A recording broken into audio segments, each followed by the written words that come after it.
Salut tout le monde, j'espère que vous allez bien. Aujourd'hui, je vais vous montrer ma stratégie et ma méthode surtout pour être rentable sur le marché. Donc maintenant, ça fait 4 ans que je suis sur le marché avec 2 ans de données rentables, donc que vous pouvez regarder ici sur MyFixBook. Donc des données que j'ai repris. Et donc, je vais surtout vous expliquer mes méthodes pour tenir sur du long terme et très simplement ce que moi j'utilise sur le trading. Donc premièrement, surtout, le premier point qui va être très important, pour moi je vais vous détailler ces 3 points-là qui sont très importants. Ça va être l'analyse fondamentale, le sentiment contrarian et celui de l'actualité. Je ne l'ai pas marqué, mais c'est très important. Et vous avez le troisième point qui va être l'analyse technique. Pour toutes les personnes qui ne savent pas utiliser l'analyse fondamentale, eh bien très simplement, on a mis en place un terminal de trading sur lequel vous allez pouvoir vous appuyer dessus. Dedans, vous aurez les aperçus, vous aurez également une intelligence artificielle en fait qui vous fait vraiment le contexte macro global. Donc ça sera fait automatiquement. On va lui fournir 200 articles, il va lire les bilans des analystes qui ont été faits. Donc voilà, vous avez vraiment tout un système qui est déjà impliqué. Vous avez également tout ce qui est recommandations pour la semaine prochaine. Vous avez les biais macro par devise, donc pour savoir si le dollar il est neutre ou il est positif pour la semaine prochaine. Mais voilà, vous avez vraiment tout un contexte à l'intérieur. Donc pour commencer, déjà, ce que je vais énormément m'appuyer avant de prendre position sur le trading, ça va être m'appuyer sur lire les indicateurs économiques, donc savoir lire les chiffres et également savoir lire les nouvelles. Ça c'est très important, c'est ce qui va me permettre en fait de donner la direction prochaine et future. On va regarder tout ça ensemble. Pour vous montrer un petit contexte, vous avez déjà également le site Trading Economics sur lequel moi je m'appuie pour lire les chiffres des pays. Donc vous allez dans Countries, ce qui va être très important. Donc on va aller regarder tout ça ensemble sur une vraie paire que j'ai pu prendre position. Donc le Kiwi Yen, donc le NZD Yen. Donc ça on va enlever. Donc du coup pour commencer, on va aller regarder sur le pays ce qui s'est passé donc par rapport à la Nouvelle-Zélande. Donc premièrement, moi je vais aller regarder la Nouvelle-Zélande. Je vais faire une capture comme ça que vous puissiez comprendre.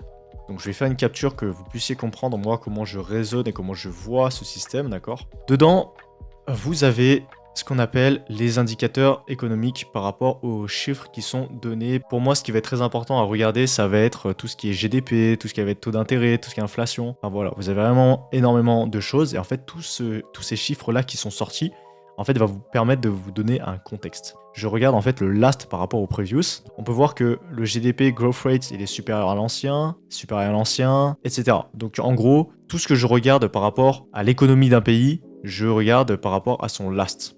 Donc concrètement, voilà, taux de chômage, d'inflation, qui est sorti un peu moins bien, mais voilà, vous avez vraiment tout un contexte, donc je ne vais pas surligner non plus tous les chiffres, mais c'est surtout pour vous expliquer que je vais énormément regarder les chiffres qui sont sortis par rapport à l'ancienne, surtout pour me faire un contexte. Vous avez par exemple le Manufacturing PMI qui est sorti plus haut que prévu, qui est sorti en décembre 2025. Donc ce qu'on pouvait se poser comme question, c'est surtout sur la croissance de la Nouvelle-Zélande, et on peut voir que concrètement sur quasiment tous ces chiffres, c'est plutôt correct. Ce qui nous donne un côté beaucoup plus bullish du côté de la Nouvelle-Zélande. Et en plus de ça, s'il y a beaucoup plus de demandes par rapport à l'offre, eh bien vous savez, vous avez ce qu'on appelle les taux d'intérêt, vont sûrement monter pour pas que l'inflation explose. Et en plus de ça, du coup, je vais aller regarder du coup le yen. Donc c'était la deuxième paire sur laquelle moi je m'appuyais. La même chose du coup de ce côté-là, qui est très simple. Vous allez regarder les chiffres également. Donc du coup, là on peut voir. Là, je vais mettre du rouge pour dire que c'est mauvais. C'est mauvais. Voilà, vous avez vraiment beaucoup plus de contextes qui sont plus mauvais du côté du yen. C'est pas parce que les données récentes sont sorties moins bien que le previous que ça veut forcément dire que dans le futur c'est mauvais. C'est surtout en fait vous donner un contexte global de ce qui se passe sur le marché, sur le yen et sur les autres pays. C'est ce qui va me permettre de savoir justement si c'est bon ou pas bon sur cette monnaie-là. Donc du coup ça va nous donner un contexte. Donc peut-être que potentiellement on a une croissance qui va peut-être re-augmenter.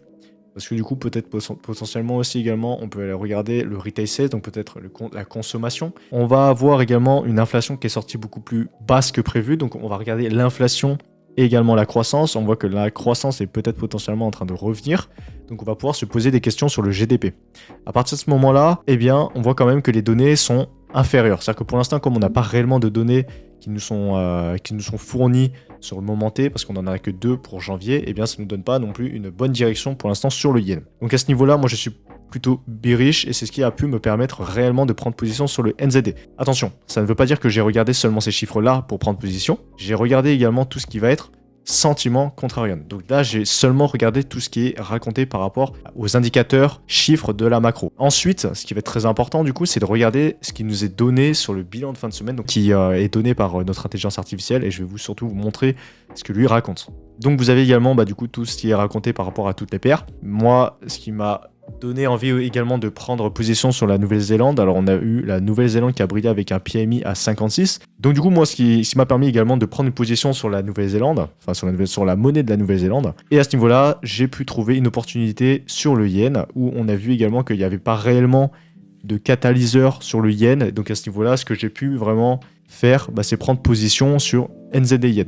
Donc déjà, j'étais acheteur sur le NZD et j'étais vendeur sur tout ce qui est yen. Et donc du coup, j'ai pu avoir l'opportunité de Kiwi Yen. Donc je vais pouvoir vous parler du sentiment des particuliers. Donc le sentiment des particuliers, comme vous pouvez le voir, vous avez 14% de personnes qui sont bullish contre 86% qui sont bearish. Mais comme vous le savez, la majorité des particuliers sont perdants sur le marché financier. Donc est-ce qu'il est préférable de suivre la majorité ? Non, il faut suivre la minorité. Et donc du coup, moi j'ai suivi la minorité à 14%. Et ce qu'on a pu voir, c'est qu'il a été parti du coup dans le sens de la hausse.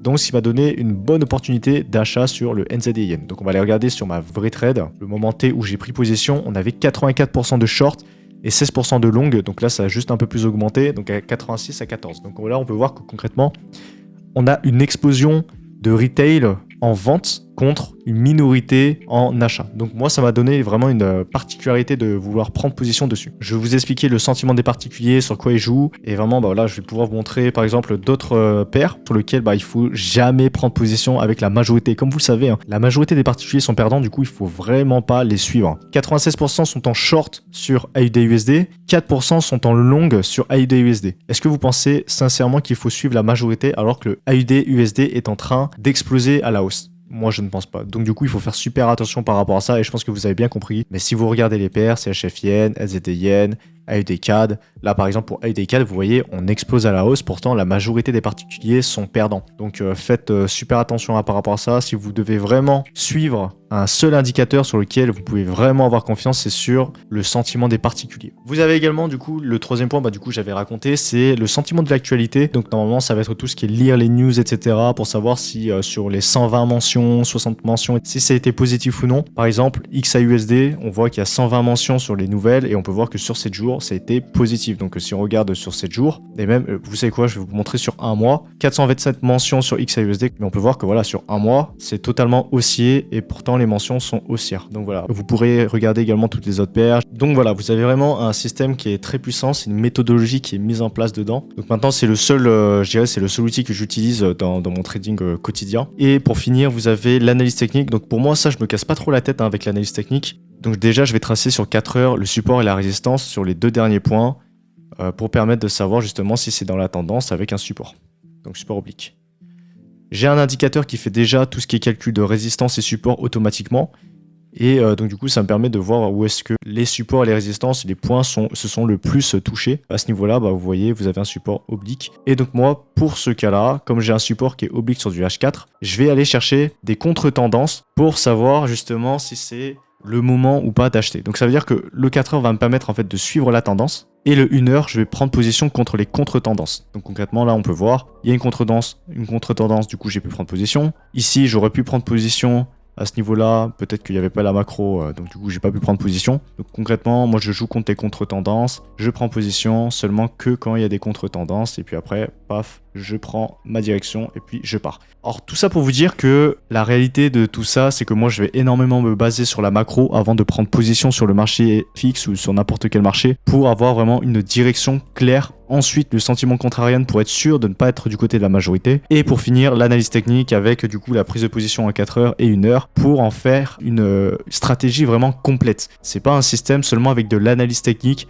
c'est vraiment tout compressé en une seule méthode. Et maintenant, ça va faire 2 ans que je travaille sur ce système. Je vais pouvoir vous montrer. Donc voilà, je vais vous montrer un peu tout ça. Donc depuis patati patata, depuis 2 ans. Donc 30.05 2024, vous voyez, il y a toujours une moyenne mobile, c'est toujours du price action, il y a toujours un RSI, c'est toujours la même chose. Ça fait maintenant 2 ans que je travaille toujours sur la même strat.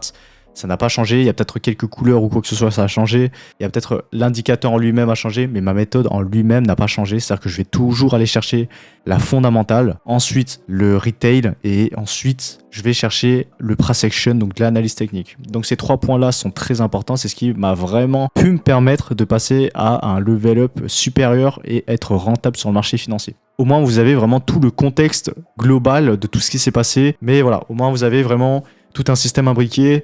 et je vous ai vraiment expliqué de A à Z.